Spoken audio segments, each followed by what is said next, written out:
தட்டுவாணி. ஏய் தட்டுவாணிக்கா பிறந்தா? அடே அட தட்டுவாணி பிறந்தவனே. அடே அபிஸ்து, தட்டுவாணி என்றால் அது கெட்ட வார்த்தை அல்ல. அந்த பொம்பளை சண்டை கூட அடி போட தட்டுவாணின்னுவாங்க. அது உன் பொண்டாட்டி நான் போவேன், என் பொண்டாட்டி நீ போவ. அது அவங்க எல்லாம் தவறா பேசுறாங்க. தவறா பேசுறாங்கடா. அந்த மாதிரி வார்த்தையை ஜாலம் எல்லாம் என்னிடம் ஆடாதே. தட்டுவாணி என்றால் என்னுடைய தாயானவள் யார் தெரியுமா? கலைவாணி. கலைவாணி. சரஸ்வதி தேவி. அந்த அம்மையார் குளத்திலே வெண் தாமரையின் மேலே அமர்ந்திருப்பாங்க. அந்த தாமரை எப்படி இருக்கும்? தட்டு போல இருக்கும். தட்டின் வடிவிலே அமைந்திருப்பதால் அது தட்டு. என் அன்னையுடைய பெயரோ வாணி. ஆகையினாலே அவருடைய பெயர் தட்டு வாணி என்பதை சேர்த்துதான் தட்டுவாணி என்று சொல்வது. தட்டு பிளஸ் வாணி ஈக்குவல் தட்டுவாணி.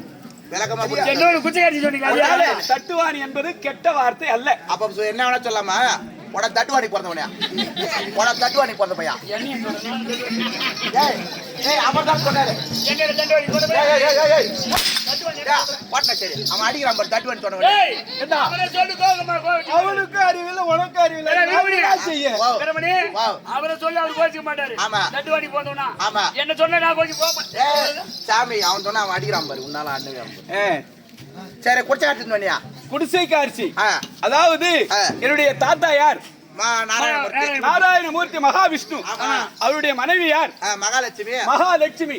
அந்த லட்சுமி ஆனவள் எந்த குடிசையில் இருந்தாலும் எல்லாரும் என்ன எதிர்பார்ப்பாங்க? மகாலட்சுமி வரணும், மகாலட்சுமி வரணும்னு சொல்லுவாங்க இல்லையா? எந்த குடிசையாக இருந்தாலும் அந்த குடிசைக்கு அரசி யார்? மகாலட்சுமி. குடிசையினாலே அந்த குடிசைக்கு அரசியாக இருப்பதால் அவளை குடிசைக்கு அரசி என்பதுதான் குடிசை அரசி. போற போக்குல கால போக்குல குடிசை காட்சி ஆகி போச்சு. அப்படி ஆகி போச்சு. அப்ப இதெல்லாம் நல்ல வார்த்தை தானே? நல்ல வார்த்தை தான், கெட்ட வார்த்தை இல்ல. யாரா இருந்தாலும் அது கெட்ட வார்த்தை தான்.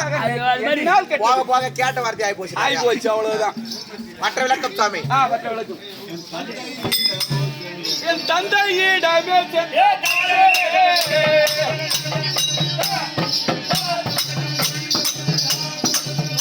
திரும்ப